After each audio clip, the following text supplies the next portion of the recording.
In part 1, we talked about how typical bodyweight exercises such as bodyweight squats, lunges, and even pistols do not add any significant muscle mass to the lower body once you move past your beginner gains.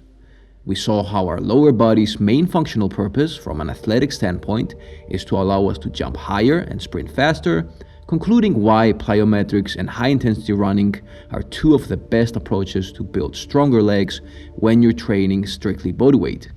In today's video, we'll focus on plyometrics and my two favorite muscle building exercises. When it comes to upper body training, your own weight is challenging enough, therefore aiming for slow reps is the best way to go for building muscle but also keeping your joints injury-free. The lower body though, being a lot stronger and designed for more explosive and jump-oriented movement, can use a bit of more dynamic exercise. Plyometrics, that's jumping exercises in simple words, force your muscles to contract eccentrically, which means they contract as they lengthen, when you're landing from a jump, acting as brakes. During this braking process, the muscles store elastic energy, kinda like stretching a slingshot.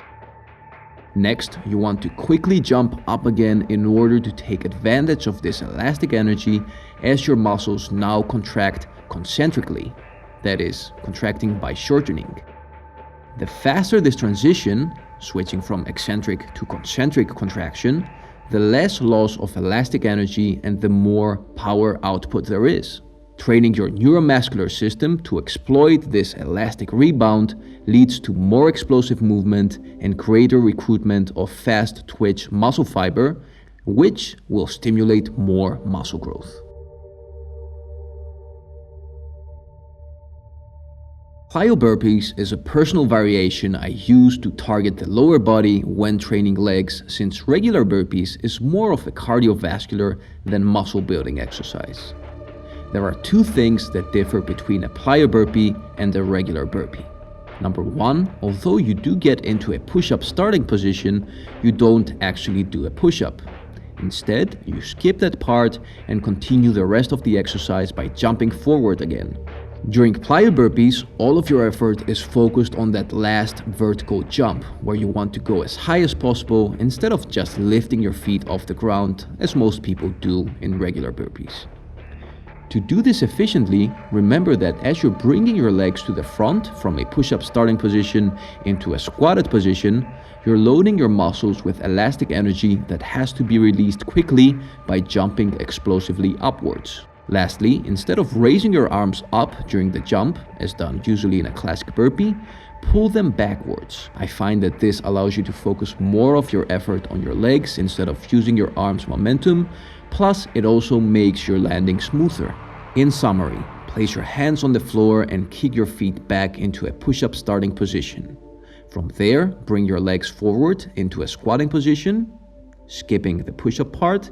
Take advantage of the elastic energy that builds up when your feet are landing on the ground and quickly jump high in a vertical line, pulling your arms backwards. Land smoothly on your feet and repeat.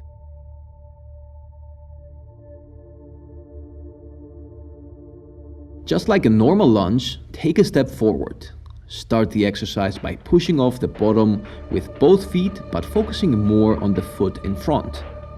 Switch the position of your feet during the jump and land again in a basic lunge with the opposite leg this time in front. Try to maintain your back leg bent directly underneath your body and your front leg bent at 90 degrees at the knee and hip. I sometimes don't get this perfect because my prosthetic leg challenges my balance a lot in this exercise. Including each of these exercises at least 2 times in your weekly routine combined with high-intensity running is a great way to build strong, athletic and muscular legs. Before we end this video, there are a few key points I want you to remember in order to avoid injury with plyometric exercises. Introduce these gradually to your workout. Start with a small jump that allows you to do 6 clean form reps. Don't combine plyometrics with just any lower body exercise. I find that burpees and lunges are two of the best and safest exercises to do this, so avoid extreme exercises that might be stressful on your knees and ankles. And lastly, if you have sensitive backs, knees and ankles, perform these on soft surfaces such as dirt or grass, where the impact from the jump is lesser. That was all. In part 3, we're going to talk about high-intensity running workouts to build strong, athletic and muscular legs. Until then, make sure you follow me on Instagram for daily content and keep on training.